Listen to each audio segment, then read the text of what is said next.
प्रेरणा मिश्रा एक 22 वर्षीय छात्रा वाराणसी में एक किराए के पीजी में रहने आती है, लेकिन उसे नींद के पक्षाघात के भयानक प्रकरणों से जूझना पड़ता है।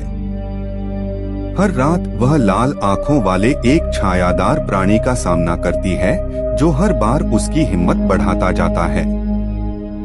इसे महज एक भ्रम के रूप में खारिज करने के बावजूद दुष्ट उपस्थिति अपनी भयावह प्रकृति को प्रकट करती है, जिससे उसे अपने कमरे के काले इतिहास का पता चलता है।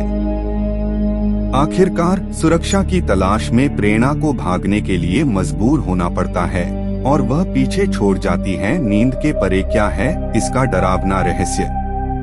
प्रेरणा मिश्रा एक 22 वर्षीय छात्रा संस्कृत में अपनी मास्टर डिग्री पूरी करने के लिए वाराणसी में 80 घाट के पास एक किराए के पीजी में चली गई।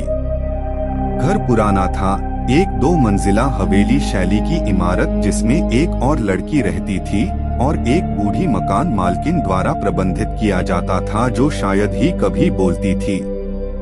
अपनी पहली रात से ही प्रेरणा को अजीब लगा। उसका कमरा हालांकि साफ था, लेकिन उसमें एक बेचैन करने वाली आभा थी। यह हमेशा ठंडा रहता था, यहाँ तक कि मई में भी। लेकिन उसने इसे अनदेखा कर दिया, अपनी कल्पना को दोषी ठहराया। पहला पक्षाघात। एक रात लगभग 2:45 बजे प्रेरणा ने खुद को पूरी तरह से जमी हुई पाया। उसकी आंखें खुली थीं, लेकिन वह हिल नहीं सकती थी। उसका शरीर अकड़ गया था। फिर उसे यह महसूस हुआ, कोई मेरे ऊपर बैठा था। उसकी सांस मेरे गले के पास महसूस हो रहा था। कुछ मेरी छाती पर बैठा था। मैं अपनी गर्दन पर उसकी सांस महसूस कर सकता था। उसकी आंखें कमरे में इधर उधर घूम रही थीं। कोने में अलमारी के पास उसने एक काली झुकी हुई आकृति देखी, जिसकी आंखें लाल थीं। वह हिली नहीं, वह बस देखती रही। घंटों लगने के बाद उसका शरीर हिल गया और वह चीख सकती थी, लेकिन कोई नहीं आया। उसकी रूममेट एक हफ्ते के लिए घर चली गई थी। रहस्य का खुलासा। उसने अगली सुबह अपनी मकान मालकिन को घटना के बारे में बताया। बूढ़ी औरत पीली पड़ गई, लेकिन उसने सिर्फ इतना कहा, पाठ करवा लेना बेटा। वो कमरा पहले भी सुना है। प्रार्थना करो प्रिय। वह कमरा पहले भी चुप रहा है।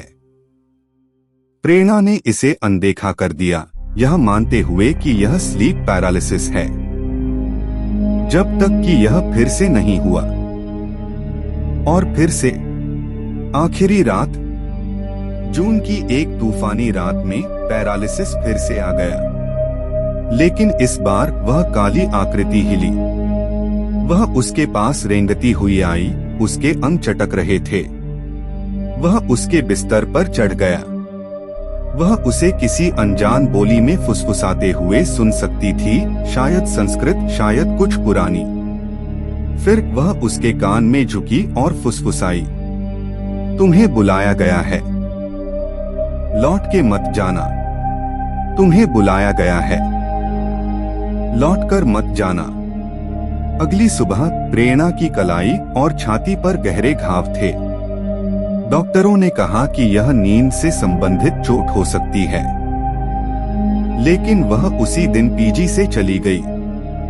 बाद में उसे पता चला कि उस कमरे में 2 किराएदारों की मौत हो गई थी, एक की नींद में दिल का दौरा पड़ने से और दूसरे ने आत्महत्या कर ली।